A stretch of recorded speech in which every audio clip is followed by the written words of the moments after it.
Eləsin, Allah şəhidlərimizi rəhmət eləsin. Rafi, necəsən? Aman. Ey sanatçı, qoy elə, aç ağzın payla. O elə yoldan keçənlər yesin. Onu aç, Rafi onun ağzına aç. Kişi onun ağzına aç, Allah gəl. Salafan götür, aç. Aç, qaldır. Ha, gəl, salafan gətir, salafan.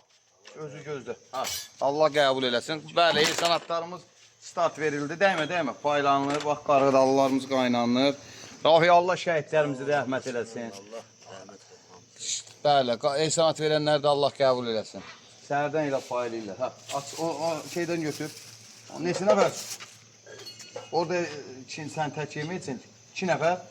Ha, asla bir dənə dat, 3 dənə olsun. Allah qəbul eləsin. Bir dənə dat. Biri çıxar da, kənardan biri çıxar, o ağzınıza baxmasın. Allah qəbul eləsin. Ha, amin. Sağ ol. Səhərdən ilə paylanır. Allah qəbul eləsin, qardaş. Var ol. Sağ ol. Sağ ol, var ol. Allah şəhidlərimizdə.